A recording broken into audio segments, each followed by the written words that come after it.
All right, what's up, everyone? This is a new episode of Sports Harder coming at you live on this Wednesday evening. I am your host, Maddie Lukewarm Ice, and as always, my co-host is Chris the Gorilla Binder. What's up? Whoop whoop whoop whoop whoop. I got So the bowling jersey, bro. nice. I can't wear this much longer, but I gotta rep the 99, man. Gotta rep the 99. One of the greatest defensive players of all time. Debatable as maybe the greatest defensive player of all time. It can be debated. There are stats there to back it up. He's So definitely up there with Michael Strahan and Lawrence Taylor, dude. yeah. So we didn't get to talk about the Super Bowl, so my LA Rams are Super Bowl 56 champions. And yay! Too bad I Well, didn't record you freaking out over it. Like I should have recorded it and posted it on the Sports Harder page. there you go. Yeah, exactly. That's what you should have done. So I'm excited, of course, but hopefully I'll be getting a Super Bowl jersey here soon. That you can't find the on-field jersey anywhere online. I found them. They only have the blue ones. They have the blue ones with the patch. I found the white ones. On a legit site though, because I found them too on NFLshop.com. Lies. Dead serious, but they're only youth size. Oh my gosh. See, Dead so yeah, serious. that's what I'm saying. Like, I'm waiting for them to come out with the on-field one. I'm gonna buy it. I'm gonna rep it. It's gonna be my quarterback one, Matthew freaking Stafford. So let's start with that. Matthew Stafford. Is he now a Hall of Fame quarterback now that he has that ring under his belt? Go. He was before the ring. A lot of people debated that he needed the ring. Dude's thrown for 55,000 yards in 13 years. Like, he's, what, sixth all-time in yardage? Like, he's past Dan Marino, dude. Like, yes, Dan Marino got into the Hall of Fame without a ring. Yeah. But you think about it, he had 50,000 yards on the Lions. Like, he was on the freaking Lions. Like, come on. He deserves Hall of Fame. Like, the dude has played hurt. He has more heart than most quarterbacks in the NFL. Like, whether he played for the Rams or not, like, I think he was kind of one of the key pickups this year, like between him, Odell, and Von Miller to help push them over that edge. But, like, he was Hall of Fame before. I would argue for him to be Hall of Fame before. First ballot? No. I think this pushes him to a closer step to first ballot.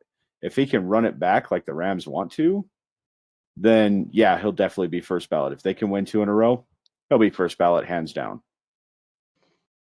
Especially if it's back-to-back, because, man, what last team to do that was, I think, the Patriots, yeah? Yep. So, a team running it back and doing back-to-back, very difficult to be able to do. Aaron Donald reportedly in talks of retiring. That's why I'm repping the 99 today. So, in talks of him retiring, Von Miller came out and has said Aaron Donald has told him if they do bring everyone back and they have the same team, that Aaron Donald will try to win another one.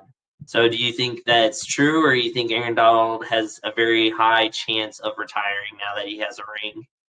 Aaron Donald's not going to retire, dude. He's 30 years old. Like, he's still got probably, I mean, he's the most dominant pass rusher. I think if he were to retire, it would be a mistake because right now what he's got is chasing records. Yeah. Like, if he retires right now, I don't think he'll be a first ballot Hall of Famer. As much as that sucks to say, because he has a lot of accolades in his career, but what will hurt him is longevity. if he doesn't play for longer, he's not like he's only played 8 years in the league. Yeah, something Yeah. like that. And you look at like Michael Strahan, who put 13 years in the league. You look at Lawrence Taylor, who put 12 years in the league. Like, he needs to chase those records. He'll surpass them, and then he'll be a first ballot Hall of Famer. Or even if he gets close to them, he'll be a first ballot Hall of Famer. Yeah, and especially again if he has like a couple rings like under his belt and stuff like that. I've gotten in many debates with people about Aaron Donald being known as like one of the greatest defensive players of all time. I was watching First Take the other day, and Stephen A. Smith said that someone who played during the same era as Lawrence Taylor said that Aaron Donald can't be in the same category as Lawrence Taylor because Lawrence Taylor played in an era where there was multiple like defensive players that have gone into the Hall of Fame. There was like multiple people that were great and he still stood out. And then, they're saying Aaron Donald is playing in an era where he's the only one who stands out. They're like, it's not difficult for him to do what he's doing because no one else is really doing, no one is, competing with Aaron Donald. So he doesn't have anyone that competing with him like Lawrence Taylor did. Dude, Stephen A. Smith is full of shit. I can name 5 defenders right now that compete with Aaron Donald. 5. As being like the top. Yeah, hands down. That compete with him as a defensive end. I can name 5 defensive ends. Well, he's not. Aaron Donald's not even a defensive end. He's a defensive tackle. He's technically a defensive tackle, but he does pop out for end quite a bit. He does, yeah. He plays both roles. So, I mean, if you really want to go there, we can name defensive linemen, too, that are just as good. Myles Garrett, TJ Watt, Nick Bosa, Max Crosby, Chandler Jones. Like, there's 5. I can keep going. Like, no, the difference in era, the only difference in the era is when Lawrence Taylor played in the 80s and 90s, it was okay to smash the shit out of a quarterback. Yeah. Now you touch their helmet and it's roughing the passer. Yeah. Like, Lawrence Taylor was very, very dominant. That dude was dominant. In today's league, he wouldn't be dominant because of all the rules and stipulations they put around the quarterback. He would not be as dominant. And Lawrence Taylor didn't do half the stuff that Aaron Donald does. Like in the Super Bowl, watching Aaron Donald push off a block towards the quarterback, sees the drop pass, the little out flat pass. He lets go of the block, turns and runs down a running back. Lawrence Taylor never did that shit. Yeah, he ran down Joe Mixon. Like, Joe Mixon's quick, and he ran down Joe Mixon. Yeah, and the 2 plays back to back that sealed the Super Bowl for us. That 3rd and 1 with Penny trying to run the ball, and he got him with one arm though. Like the other arm backwards. The other arm was like being caught up by the offensive lineman, and Aaron Donald just reaches out with his other arm like a freaking bear and just pulls them back to prevent the first down, and then it's 4th and 1, and then the next play he gets the QB pressure where Burrow has to like throw it away. So I mean, Aaron Donald basically took over that game. Him and Von Miller. I mean, and the defense in general, we had 7 sacks in that game, like 7. Like that. How many did I say? How many did I say the defense would get? Did you say 5? I said 6. 6. Okay, I couldn't remember if it was 5 or 6. I went a high number, and you were like, "Are you really think they'll get 6?" I'm like, "Dude, Cincinnati's O-line sucks." which it does. And so the debate is, obviously it's hard to get to a Super Bowl. It's hard to get back. So with the Bengals, like, are they able to take advantage of the team that they have now if they just put some decent offensive linemen with them, or was it kind of more of a Cinderella story for them for this year? The Bengals? Yeah, if they can put some like offensive linemen, decent ones, enough to protect Burrow, is that game like different? And they only lost by 3. I I'll mean, s- I'll say yes. I'll say absolutely yes. I don't think it was a Cinderella story. If you look at the stats of how many times quarterbacks got sacked, okay? Yeah, Matt Stafford, I think he got sacked like 32 times. Derek Carr got sacked like 35 times. Tom Brady got sacked like 38 times. Aaron Rodgers got sacked like 38 times. Joe Burrow got sacked 72 times in the regular season. More than twice as much as anybody else in the league. Like, yet they still made it to the Super Bowl. Joe Mixon still put up 1,400 yards. Like, yeah, if they get a solid group of offensive line, they're going to be scary if they can keep the rest of that team together. They're going to be damn scary. That's all they need is offensive line. They have every other weapon. They yeah, have a strong defense. That they don't have the greatest defense, but they have a strong defense that they will need to find somebody to cover Cooper Kupp, but nobody can. I was gonna say, speaking of Cooper Kupp, still I feel like even with everything that he's done, he's got a Super Bowl MVP under his belt, which all the analysts say it should have gone to Aaron Donald. He has the Triple Crown, Offensive Player of the Year, and a Super Bowl ring, and first ever wide receiver to do all of that. And of course, you sent me the picture where it said, Jerry Rice did all of those things, but in his whole career. And Cooper Kupp did it in one season. One freaking season did all of that. I'm sorry, people may call me biased, but I think this season for Cooper Kupp should go down as the greatest season a wide receiver has ever had in NFL history. Like, there's not been a better season. I think I agree. I hands down agree.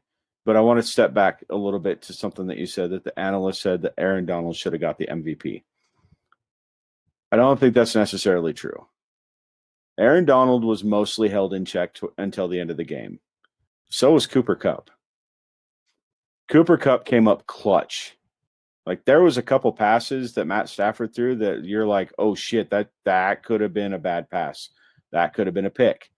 But Cooper Kupp somehow wrangled that pass and pulled it in. Like, there was one pass, it was in between like 3 freaking defenders, and Kupp somehow got it and got the first down. Like, how the hell did that happen? I honestly, I could have seen either one of them getting the MVP, and both would have been deserving Yeah. of the MVP. Yes. I think they could have done a split MVP, because seriously, Donald handled his business on the defense and Kupp handled his business on the offense. It got scary after Odell went down, because your defense or your offense kind of disappeared. Like, Yeah. after Odell went down, I mean, he had those 2 catches for like 70 yards. And a touchdown, yeah. Yeah, that was beautiful. Yeah. Odell probably would have been the Super Bowl MVP if he would have stayed in at the rate he was playing, at least, like the rate he was going. Yeah, So but I still say that Cooper Kupp had one of the greatest NFL wide receiver seasons of all time, and I'll it agree. should go down in history as such. Matthew Stafford and Cooper Kupp hugging, after the game, obviously, and Matthew Stafford was mic'd up, so I was watching that, and he was telling Cooper Kupp, how good he was, and that he was a baller this year and everything, and Cooper Kupp looked at him, and they picked it up on Stafford's mic, and he said, "Yeah, and we're just getting started. That's the best part." And Matthew Stafford said, "Yeah, you're right." So he's ready to run it back again too, and he's ready to play some more years with Stafford. Like, that's that's exciting. Like, that's exciting as a Rams fan to hear that as soon as they win, Cup's like, yeah, we're just getting started. Like that, I don't think you can get any more pumped up than that, knowing that he's excited to have Stafford as his quarterback again, like going forward for next year. So Yeah. So we know that they're definitely coming back. You mentioned Odell going down. He had successful surgery. It was either today or yesterday. I can't remember. So with that, Odell has been said he will take less money to stay with the Rams. Do you think it's a possibility he's going to do that then after now It's winning the Super Bowl? We all saw how emotional he was. He was bawling like a baby after they won. So you think he's going to stay to try to do it again? I think it's a high possibility, a high probability. If you think about it, him winning the Super Bowl with the Rams was a huge slap in Baker Mayfield's face because it showed that what Odell was saying was true. That Baker is the problem. It's not him. It's not Jarvis Landry. It's not David Njoku. It's Baker Mayfield. He is the problem. You know, Jarvis Landry actually came out and said, you know, I've got nothing to say. Like, I can't say good or bad about my quarterback. Yeah, and mentioning that the Super Bowl was kind of a slap in the face to two quarterbacks with the Rams winning. It was Baker Mayfield and then Jared Goff. Yep. Literally saying, all we needed was a good quarterback and we could have won. Like, we could have beaten the Patriots. We Like, that's, needed you to actually show up, dude. yeah, because I mean, we didn't have a run game with the Patriots game. You know, Gurley wasn't doing well; he was injured. We didn't have a run game in this game, but putting the ball in Stafford's hands and Cooper Kupp's hands. Obviously, we didn't have Cooper Kupp in the Patriots game either for the Super Bowl. And look what happened. Like, we were able to win because we put it in Stafford's hands and he was able to get it done. I hate it because, I mean, Goff, you know, he did do good for us and he did get us to a Super Bowl, but I don't think we would have won against the Bengals either if we had Goff. I just don't think he would have been able to produce that final drive that took over like 9 minutes or something like that, some crazy amount. Like, I don't think he would have been able to produce as well. So it's kind of a slap to the face to two quarterbacks. Speaking of that 9-minute drive, like I got into an argument or a debate on Facebook over it because this guy, he was a Bengals fan and he was like talking mad shit about it. He was like, yeah, the only reason the Rams won that game is because of all the penalty flags that were thrown. So I was like, what about the penalty flags that weren't thrown, like the ones on the Bengals? And he's like, oh, what are you talking about? And I was like, how about the huge face mask to Jalen Ramsey from T. Higgins that he ran in for a touchdown? Like, that should never have been a touchdown. Oh, you don't know what you're talking about. I'm like, dude, it was clear as day. Like, he straight up grabbed his face mask, ripped him to the ground, caught the ball, and then ran for a touchdown. Like, come on. And there was multiple times that they were like holding Jalen Ramsey. Like, they would cut block Jalen Ramsey as he's trying to like go out and guard somebody. You know, they'd find a way to take him out of the game. And everybody's like, well, Jalen Ramsey had a bad game. No, he didn't. They cheated against Jalen Ramsey and they never got caught. They never got a flag thrown on them. The funny thing about the face mask was that the ref was looking right at them when it happened and did not throw the flag. Like, that shit was blatant. It was obvious. Like, we saw it before they did the replay. We're like, dude, he grabbed his face mask and threw him to the ground. Like, you can't do that. Yeah, exactly. You know, and there was calls both ways. I think it was I think it evened out, to be honest, after everything that happened. It kind of evened out.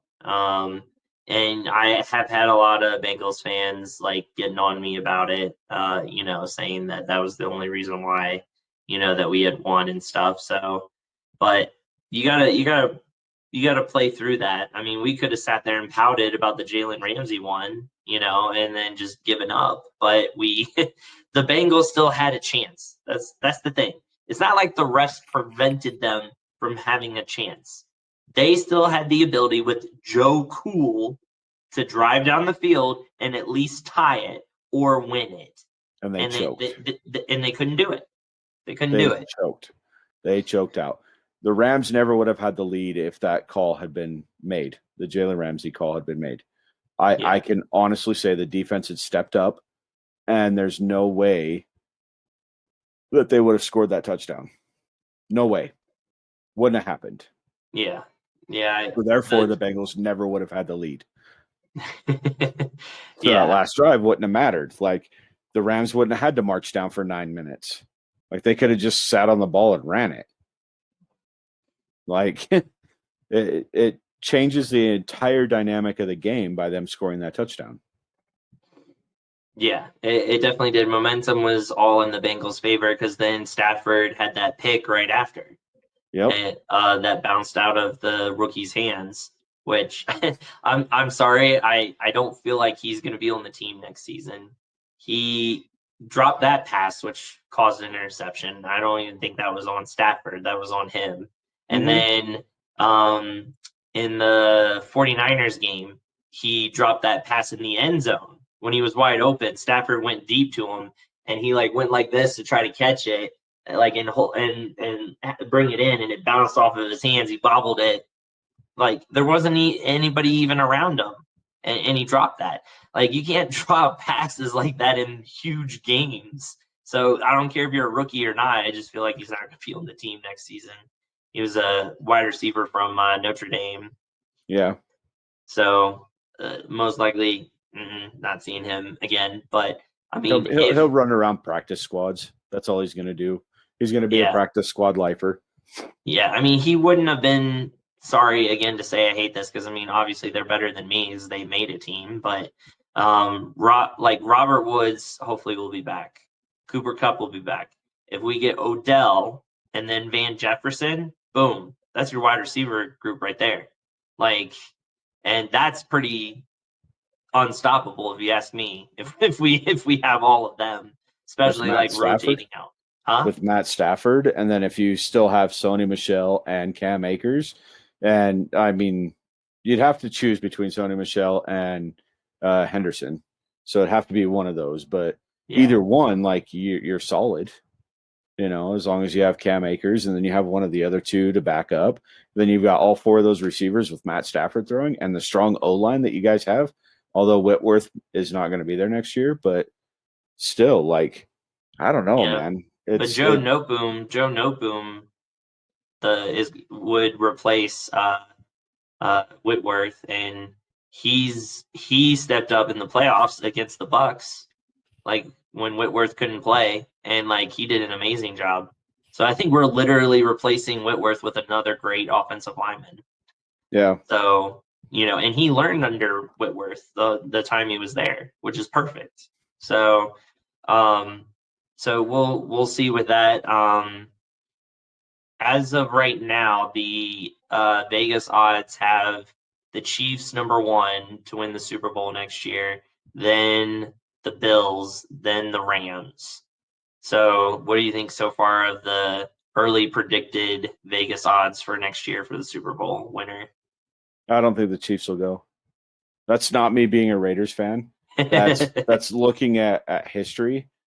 Everyone that has lost to Tom Brady in the Super Bowl has never gone back. Really? Yeah. Every single quarterback that has lost to Tom Brady in the Super Bowl has not gone back. Wow. Well, that's pretty crazy. I know too. I saw a meme the other day that said the Rams Super Bowl wins are Tom Brady's career. So we won the one in 2000, and then in or 99, and then 2000 we didn't make it. But then 01 we played against Brady, and it was his first Super Bowl win, and we lost. And then we didn't win again until he retired. which that's still up in the air.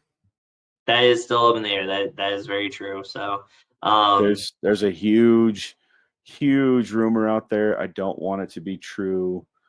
That Brady wants to play in Vegas under Josh McDaniels. I saw that he wanted to go to the Niners. So there's the two rumors. There's the Niners because that's his home city, or the Raiders because that's where Josh McDaniels is. And if he goes to the Raiders, the speculation is that Derek Carr will get traded to the Steelers for 2 first-round picks and a second-round pick. Which that trade I would take. 100% I would take. Because I don't think Derek Carr is worth 2 first rounds and a second round. It'd be a first round this year, a second round this year, and a first round next year. So I don't feel that Derek Carr is worth that. I love Derek Carr, but I don't feel that he's played up to potential to be worth that. And I think if he went to the Steelers, it would definitely be a scary team. Just because look at Ben Roethlisberger's play this year and how good Derek Carr actually is. I think it'd be way different. Yeah. I think that they would immediately be a contender, like an actual good contender with Derek Carr. But he's way better than Mason Rudolph. Yeah, I mean, that's true. The Brady to the Vegas makes me nervous, but at the same time, he would bring in some veteran presence on cheap contracts. You know? Yeah. Because people would want to play with him. And, you know, I'd be excited because he would be coming in on a cheaper contract to just kind of run one more in the AFC and win another Super Bowl, you know, and to see my Raiders win a Super Bowl, I'd be happy. Yeah. But Tom Brady's old. It'd be a short-term contract. It'd be like a 1-year contract to get him. We'd have to draft a quarterback to replace him because Mariota is not the answer. So we'd have to draft a quarterback this year or next year. This year, the quarterback class looks like garbage. Like there's not even a quarterback like predicted to go in the top 15. Yeah. But and that's teams that need a quarterback. But is it worth it, like the Rams, to go all in and get the Super Bowl win, not thinking long term? That's what the Rams did, and it paid off. It is because we would then have more Super Bowl wins than the Broncos. That's all you care about. But I don't know, man. Like it makes me nervous. I would say it's worth it. Tom Brady. It was worth it. It was worth it for my team. I feel. I think it was a huge success. Your goal as a team is to win the Super Bowl. So who cares at what cost it takes to do that? But see, you have the luxury of having Matt Stafford for longer than 1 year. You have the luxury of having Cooper Kupp longer than 1 year. We would have Tom Brady for 1 year. That's it. 1 year. Yeah. The dude's 44 years old. He'll be 45 during the next season. Like, I would love to see him throwing to, like, Hunter Renfrow and Zay Jones and Darren Waller. Like, I'd love to see that, you know. But also, who else would come in? Like, would Devontae Adams really still come to Vegas without his best friend there, Derek Carr? Or would he stay in Green Bay and just play with Jordan Love? What about, like, an OBJ or, like, a Jarvis Landry who they are, like, hitting free agency? I don't think OBJ would come, but he might. Just for the chance to play with Tom Brady. But would he come on a cheap contract? Probably not. And we don't have a big cap space right now. We've got 28 million or 38 million to play with. That's it. Yeah. And we still have free agents that we need to re-sign. Yeah, exactly. So I think I would say if I had the opportunity to have a chance at winning a Super Bowl and going all in for it, I would do it. And I think some teams are going to copy that mindset. You know, everyone was so mad and cheering against the Rams because the Rams like cheated the system and they like brought in all these like big name players, you know, and use their draft picks to bring in players like Matthew Stafford instead of the way that the Bengals did it, which was the right way, and doing it through the draft and getting like the young talent and actually building the team through the draft. And it's like, what does it matter if you use your draft picks to bring somebody in, or if you get young people through the draft? Why does it have to be one way or the other? Why is one way wrong and one way is the right way to do it? Well, how does that make sense?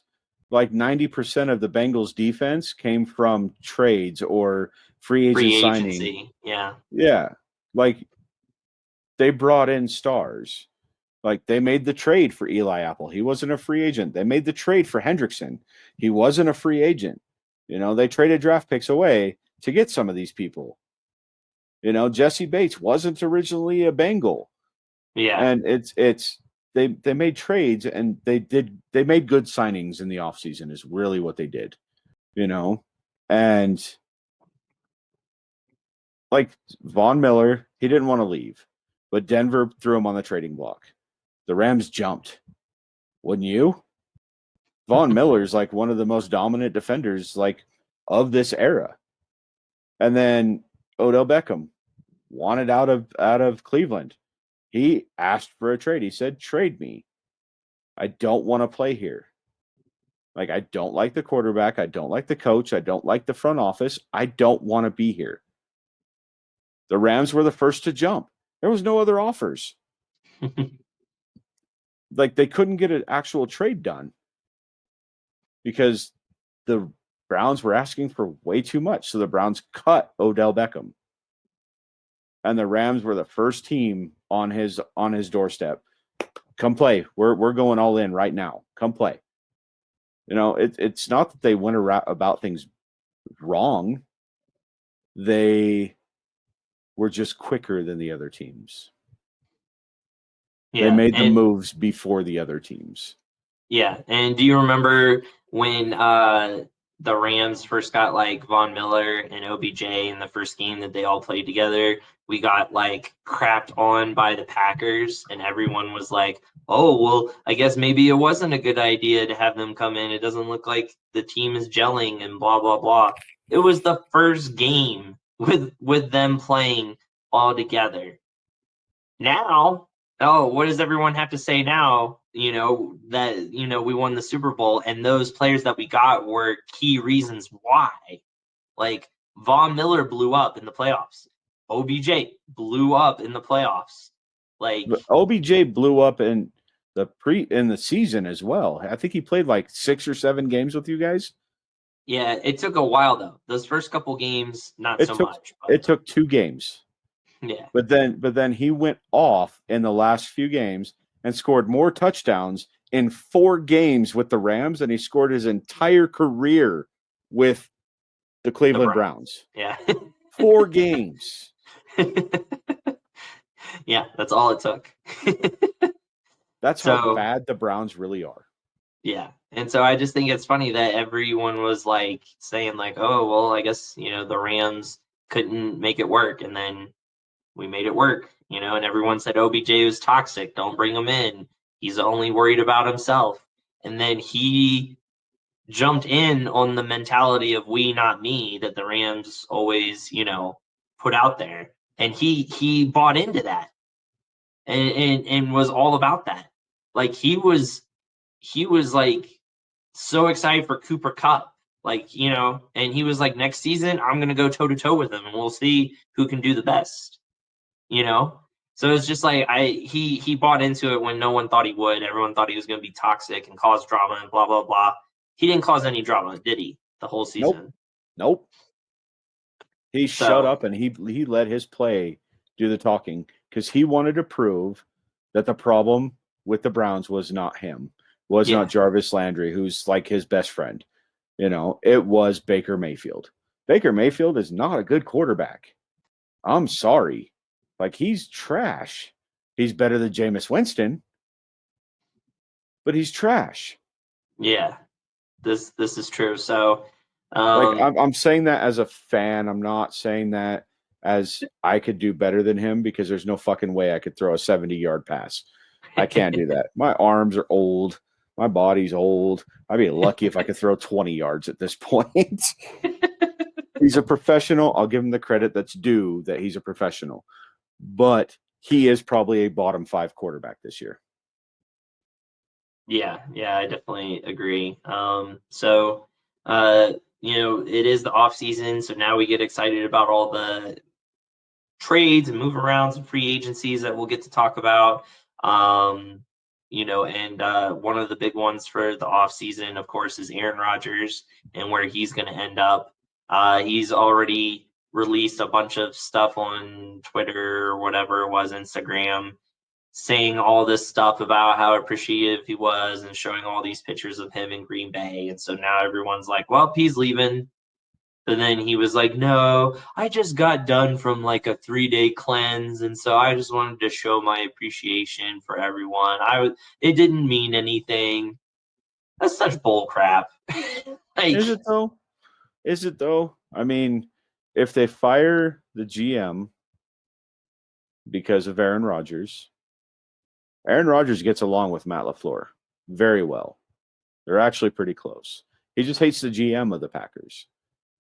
Absolutely cannot stand him because he makes mistakes. He trades off players that Aaron Rodgers is like, dude, we can win with this person. Why the hell are you trading him off? It's just disagreements that they have. But if the Packers play their cards right, Aaron Rodgers could be a Packer next year. No, he could definitely be a Packer. But I'm just saying this like crap of like, oh, I was on a cleanse, and so I was just posting this and blah blah blah. Like he just likes the attention. Like he just wants everyone to be like at the ready. Like, oh, when's he gonna post it? When's he gonna tell us? Like, and he's just in there like teasing everyone with these like cryptic posts, and then says, oh yeah, no, I was just on like a cleanse, and so that's why I was like posting these things. Like, okay. I will say the funniest Aaron Rodgers thing that I've seen is the one about his breakup. So him and his fiance broke up, and the caption under it was, yet again Aaron Rodgers failed to secure the ring.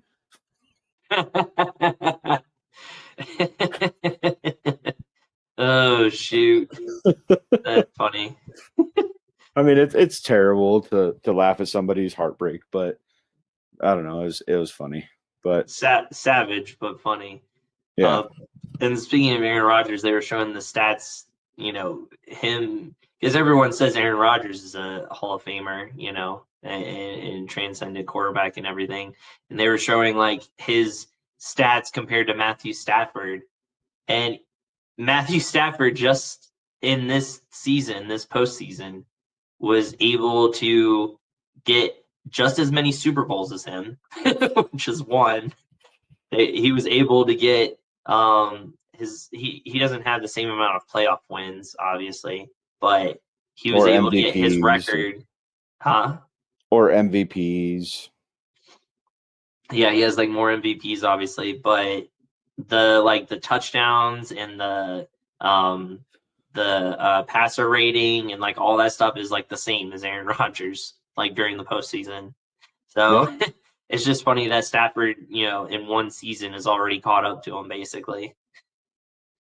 So I just think again it says a lot about Stafford. So we'll see with that. So like you said, Aaron Rodgers most likely could still be a Packer. So everyone will be on the edge of their seats until that happens. Could you Trying imagine? to Could you imagine if Tom Brady went to Vegas, Aaron Rodgers went to Denver? The AFC West would be their quarterbacks would be Justin Herbert, Patrick Mahomes, Tom Brady, and Aaron Rodgers. that have to all play each other twice. How insane would that quarterback lineup be? Like, that's just stupid.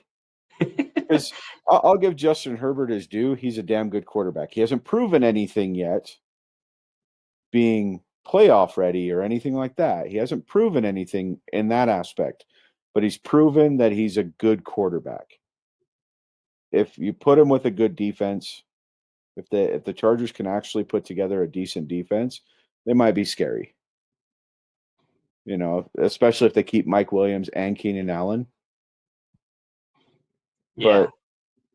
But having Justin Herbert, the young guy, now Patrick Mahomes, you can call a veteran because he's been there. He's been in the league for 4 years, 5 years, 4 or 5 years, something like that. And then you have Tom Brady and Aaron Rodgers, who are two of the best quarterbacks of this generation.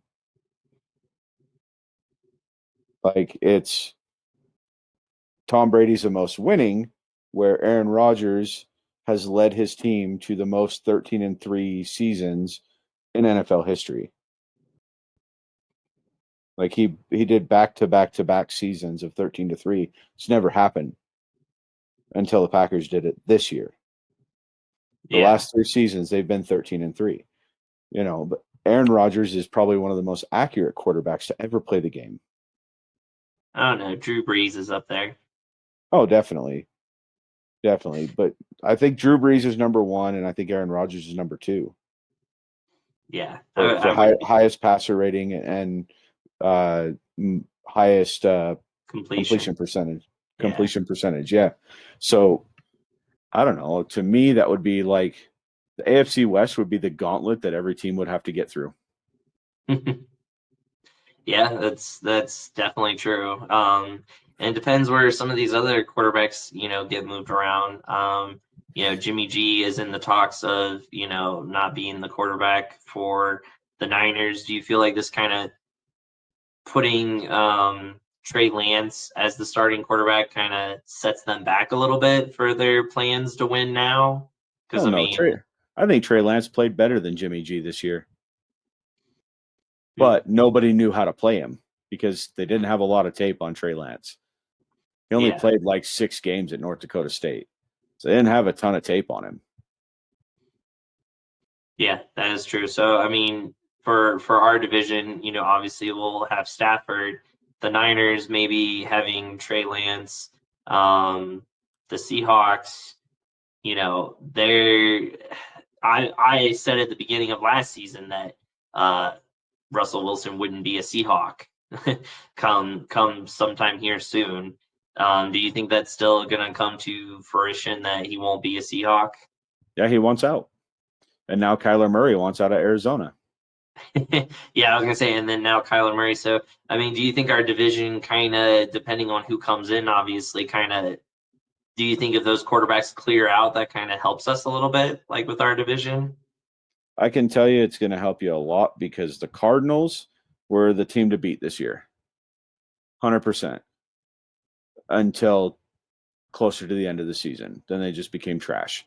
But, Hopkins getting hurt, Murray getting hurt, that kind of definitely hurt the Cardinals pretty bad. But most of their players were on like short contracts because they went all in like the Rams did. The problem is they went all in with old players that aren't really making an impact in the league anymore. Chandler Jones definitely made an impact, but that dude's going to want like $30 million a year. Cardinals aren't going to pay him. He's going to walk. J.J. Watt's going to probably retire because that dude can't stay healthy for a full season. They're going to lose a lot of players. So the Cardinals are going to be bottom of the barrel next year, with or without Kyler Murray. And I think that's kind of why Murray wants out, is because he knows that, well, he's getting blamed for all the losses, even though there was like 3 of the losses that they had that he sat out because he was injured. But he still got blamed for them. And I'm like, or he's sitting back like, yeah, I'm not taking the blame for this. Like, fuck off. And then if he stays, the team's not going to be what it was this year. Christian Kirk is a free agent. Chandler Jones is a free agent. Buda Baker's a free agent. They're going to lose a lot of players, mostly in free agency. So, with or without Kyler Murray, the Cardinals are going to be bottom of the barrel, hands down. Russell Wilson is going to walk from the Seahawks. He's either not going to play or they're going to trade him. He's going to sit out or they're going to trade him. So you've got Geno Smith as your backup. Yeah. So your quarterbacks become Matt Stafford, then Trey Lance, Geno Smith, and Josh McCown. Like, I don't think the NFC West is going to be a strong division next year. I don't. I think the Rams are going to run away. No, I think the Rams are going to run away with it. That's not saying the Rams are going to be a bad team, but I don't think any of the other teams will have the ability to stand up to the Rams next year. None of them. Yeah, and it all depends on what quarterbacks they bring in, though. If they get rid of who they have and they bring in somebody else that they feel like can, do better, obviously, instead of playing with the backups. If they're able to bring in other people from other teams that they feel like, Who? can. Who? Well, like I said, maybe Tom Brady to the Niners. Yeah, but if you look at who's available right now as a free agent, you look at when free agency hits, who's actually available. Tom Brady's retired. He hasn't made a decision whether he's coming back or not. There's been talks, there's been rumors, but he hasn't actually come out and said, "Yeah, I'm going to play another year." You look at who the quarterbacks that are free agents this year. You've got Jameis Winston, Nick Foles, Mason Rudolph, Joe Flacco, Teddy Bridgewater, and Drew Lock. Those are the 6 top quarterbacks that are available this year in free agency. Nobody wants them. Did you mention what's his name for the Colts? Oh, Carson Wentz? Carson Wentz, yeah, because he's not a free agent. He's on the trading block, though. He's on the trading block, but he's not a free agent. But someone could trade, the Cardinals could be like, hey, we'll take Wentz, you take Murray. All I was saying was free agents. Oh, well, free agents, yeah. Yeah, there's not a good stock of free agents that they could go out and just sign. They're going to have to make trades. They're going to have to lose draft stock. They're going to have to lose players to try to bring these quarterbacks in. Yeah. Like, it's just not going to happen. Oh, well, yeah, you got a good point. We'll see. I'm hoping that's the case. I, obviously would love to have the Rams be the top team for a little while. It kind of sucked this year when so many of the teams were doing good. I mean, 3 of our teams made the freaking playoffs, and we had to play both of them. we had to play both of them in the playoffs. We had to play the Cardinals in the first round, and then we had to play the Niners again to go to the Super Bowl. Like, that's nuts. I think I remember calling that. That we would have 3 teams in there? Yeah, that the Rams, the Cardinals, and the 49ers would be in. I said the Seahawks wouldn't make it. And then I did make a mistake and say that the Cardinals would win the division. And it really looked like they were going to. And then the last half of the season, they just died off. Yeah, they definitely did. So they were no longer the Redbirds. They were the Dead Birds. That's savage. Well, let's look into our crystal ball real quick. We're gonna do our crazy predictions for next season with some of the top stuff. So let's start off with Defensive Player of the Year. So early prediction of who will win Defensive Player of the Year next year. Max Crosby. Max Crosby. All right. I mean, that's a legitimate thing that could happen. I mean, even though he's on your team, that's still something I feel like could happen for sure. Yeah. The only reason TJ Watt beat him out and beat out Aaron Donald, because it was close between those 3. The only reason TJ Watt won it was because he had 21.5 sacks. That's it. He had way less pressures. He had way less plays that actually were determining factors in games than both Crosby and Donald. Honestly, I think it should have gone to either Donald or Crosby. Like, Crosby set the freaking record for most quarterback pressures in a single season. Yeah. No, I agree. So he has a legitimate shot. I'm gonna go on a limb and say Nick Bosa. I think he'll win his first and finally get his first. If he He's stays been healthy. Yeah, if he stays healthy, yeah, that definitely is key for sure. But this will be his third year in the league now, fourth year. And he's never played a full season. Yeah, so I think if he stays healthy, he'll get his first one next season. Oh, excuse me.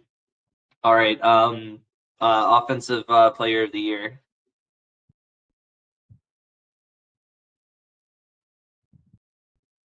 I'm going to go crazy a little bit on this. I'm going to say OBJ. OBJ. So the Rams get it back to back. Man, going with OBJ. Dang, I Yeah. like it. Kind of going on a limb. I'm gonna flip it real quick, and then I'll get your pick for it as well. But instead of getting offensive player of the year, I think he gets comeback player of the year after his injury. So I'm gonna say OBJ gets comeback player of the year. All right. Whoop. All right, go back to offensive player of the year. I'm gonna go on a limb because it was real close this year too, and but I feel like I'm giving the Niners a lot of love for some odd reason, but I'm gonna say Debo. I can I'm see gonna think Debo getting it. I think Debo is going to get it. He's going to continue doing the whole like running the football and catching. So I think he kind of got more of his name later in the season this year put out there because he was doing a lot of yards after catch, just like Cooper Cup was. He And to was be higher than honest, Cooper Cup. huh? He was higher than Cooper Cup on yards after catch. Not by much, but he was higher. So I think he's kind of just as underrated as Cooper Cup. I feel like Cooper Cup and him were the two best wide receivers in the NFL this year. So, so yeah, I'm gonna go on the limb. I'm gonna say Debo wins it. So I already gave my comeback player of the year. I think OBJ comeback player of the year.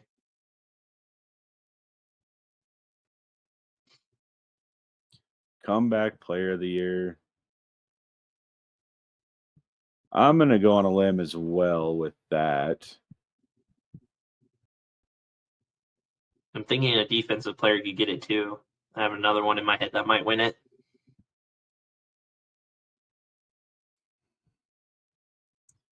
I was I'm going to thinking say maybe you were gonna think of them, but maybe you're not.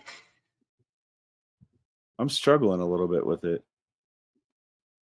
You want me to tell you and see if you agree Yeah. for my other one? Yeah. He's on the newly formed Washington Commanders team. Chase Young. He might not be on that team very long. There's serious talks of him on the trade block. Wow. For a quarterback. Wow. Okay. Yeah. But he got injured midseason. I could see him getting comeback player of the year too. I could see him getting it, but I was leaning more towards it's a very thin limb that I might fall off of. But Saquon Barkley. Did he get injured again? Yeah. Oh, okay. Well, Dude, he's been injured every year since his rookie year. His rookie year, he came out balling, and then he's just been injured every freaking year since. So I think he has a healthy year and comes back strong, and he's in the talks for comeback player of the year. That's a good one. I like that one. All right, MVP. It's a thin limb because I don't know if he'll stay healthy. Yeah, that's true. That's true. MVP.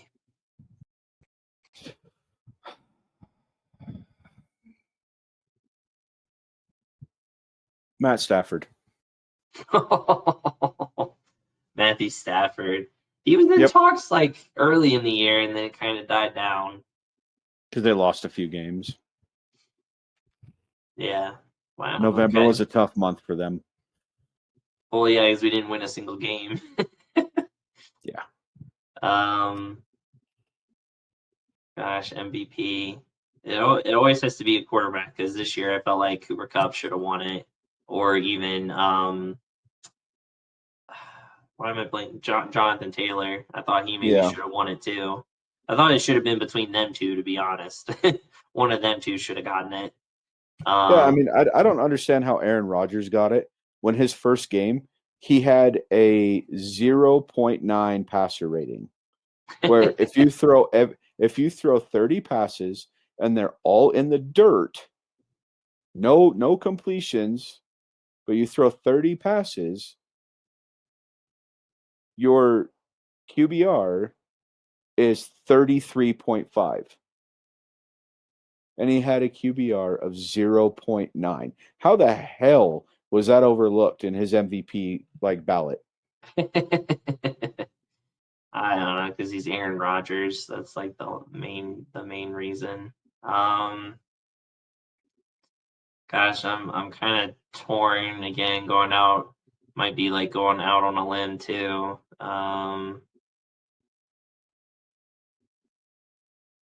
'Cause I don't know. He was so off and on this year, but then he had that great game against the Chiefs in the playoffs. I want to say Josh Allen. It's not a Uh, bad one.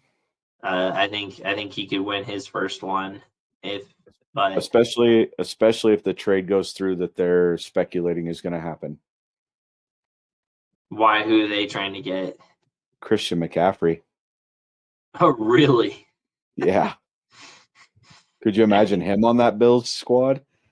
gosh, yeah, that would be scary. Yeah, I think I'll go on a limb and say Josh Allen for that. Um, all right, defensive rookie of the year. I haven't even looked at really the rookies and stuff in the draft yet, so I can't really speak on it. I was gonna say Hutchinson, the guy from Michigan that got Either the second place votes in the Heisman. I could see him or the defensive tackle from Georgia. I can't Ooh, remember his damn or name. the defensive end from Oregon. Yeah. He's projected to be like the second overall pick, like the second or third pick. But yeah, Jordan Davis. Jordan Davis. That's who I'm thinking of. yeah. I'm If gonna he go with comes, Hutchinson though for Michigan. I'll go with Jordan Davis. All right. Offensive rookie of the year.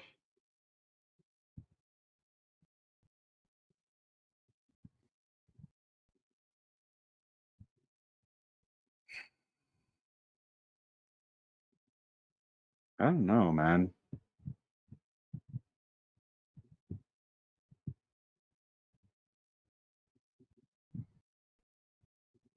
Maybe Jamison Williams out of Alabama, wide receiver out of Alabama. The guy's pretty solid.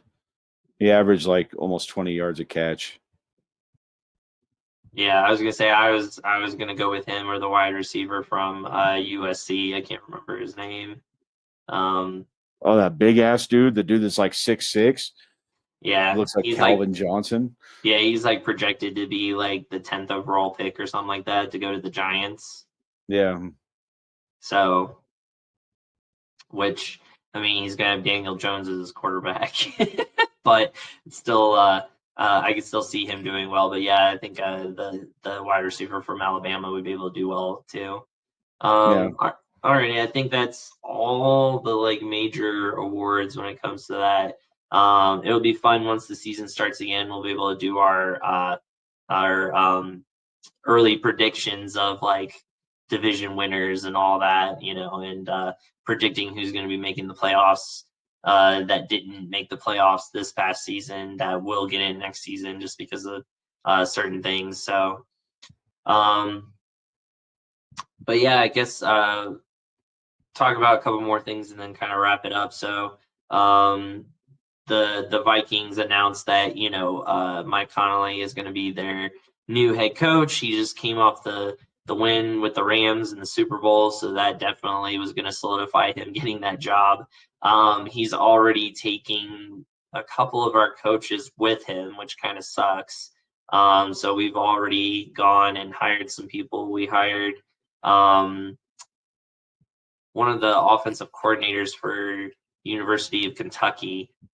He was like offensive coordinator with us when we went to the Super Bowl, so we're bringing him back, and trying to bring back some other coaches as well. But that's the only thing that sucks too about getting our coaches that work with Sean McVay head coaching jobs is they take other people with them when they leave. So we have to always be replacing people that we have. The big news, of course, was Brian Flores getting hired with the Steelers, correct? I think it was, as a like linebackers coach or something like that. Like he got hired as some for some type of position with the Steelers. So I think it's interesting because Mike Tomlin, obviously African American coach, hiring an African American coach even after all of this that's going on. Yeah, he's a senior defensive assistant and linebackers coach for the Steelers. Oh, I was right. Yeah, linebacker coach. So, what do you think things will kind of disappear now that he has a job? He'll kind of just forget about everything that's going on, or you think he's still going to try to, continue with suing the NFL and suing the Dolphins and everything? I don't think he can actually sue if he's working for the NFL. I don't think he'll be able to sue. I think that's probably a stipulation in his position, is that he had to drop that lawsuit. However, it has brought to light some stuff that Roger Goodell has said that he's going to investigate. Whether anything happens with that, we'll never know. That is true. I feel like it's going to kind of get swept under the rug now. It's going to go bye-bye. No one's going to really be talking about it anymore, especially now that he has a job. So yeah, it's going to be Hugh Jackson at the table by himself going, guys, I thought we were doing this. Now I'm screwed. I thought we made a deal. We were all in this together. That's too funny. So yeah. One coaching signing that I actually really liked was the Raiders actually signed Kenneth Palomalu. It's Troy Polamalu's uncle as a running backs coach. Nice. He comes over from the Vikings, so he worked with Jerick McKinnon. He worked with Dalvin Cook. He's actually been a running backs coach for USC. I think he was a running backs coach for the Saints in 2004. He's actually dealt with some pretty big name running backs, and he's been around the league for like 19 years. So it's pretty cool. And he's an older dude, where most of the Raiders coaches are kind of young guys. And it was kind of a surprising sign to bring him on as a running backs coach, which I'm excited about it. So I just realized I'm not charging my computer. Oh, that'd be good if you're getting close to dying. Yeah, it's getting close. It just dinged at me. Yeah, and what was I gonna say to shoot ahead on my mind? Oh, to throw out there too, since we didn't get to announce it when the Super Bowl won before. Congratulations to Connor, who won the Super Bowl contest for the hot sauce. We're gonna send him the 3 bottles of hot sauce his way. Hope he enjoys it and likes it. And I don't want to sleep on the couch, so I do have to mention that my wife did pick those picks, the same picks that he did. She picked the Rams and she picked the same score that he did. So she wants to be known as the official winner, but he's going to get the hot sauce because we don't need to give my wife the hot sauce. Somebody else can enjoy it and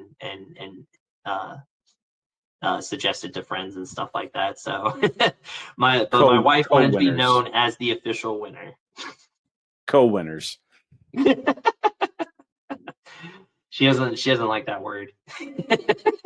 I know, she's super competitive. I remember when I beat her in fantasy this year, I got shit for it.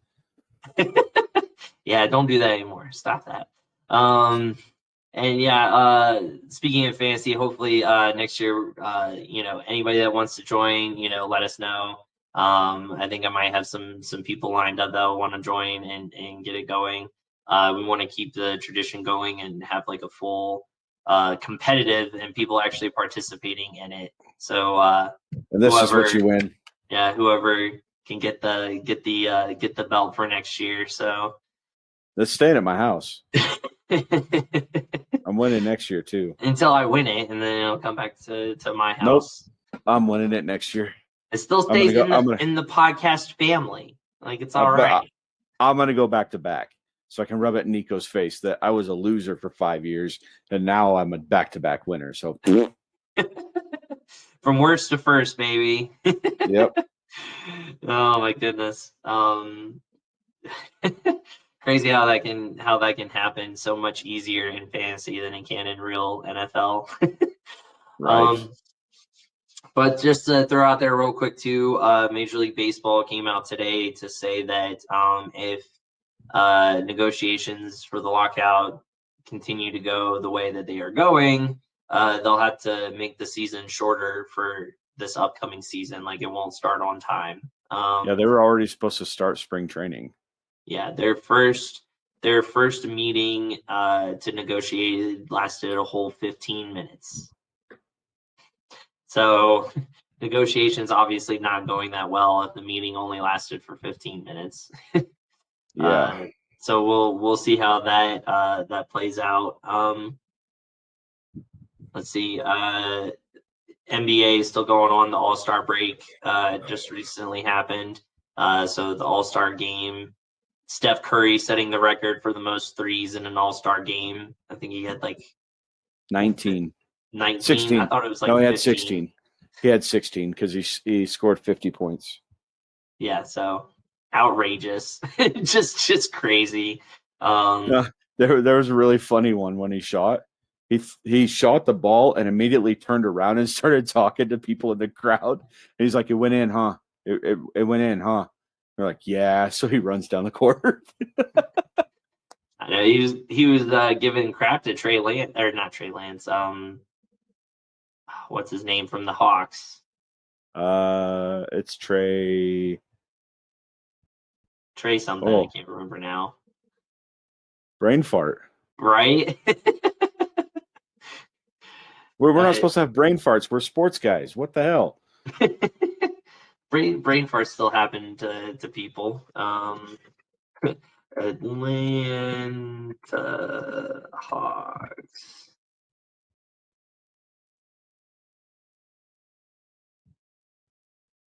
Trae Young. There we go. Trae Young, yeah. So yeah, Trae Young, he was talking crap to him too, because Trae Young was like guarding him the whole time, and every time he'd shoot a three over him, he would like stare him down. It's just like, dang, dude, like, chill out. You see Rudy Gobert with the 360 though in the All-Star game. Yeah. And then dude, you can stand and dunk. Like, you don't got to do a 360. Come on now. And then, funnily enough, on the Bulls, Zach LaVine and DeRozan were on opposite teams because they got drafted by both people because it was Durant versus LeBron. So LeBron, I think, took DeRozan, and then Durant took LaVine. And so they have a picture of them like guarding each other in the game, and it's like they're like messing with each other basically. That's funny. And the Bulls got Tristan Thompson officially. So he officially arrived on the team today.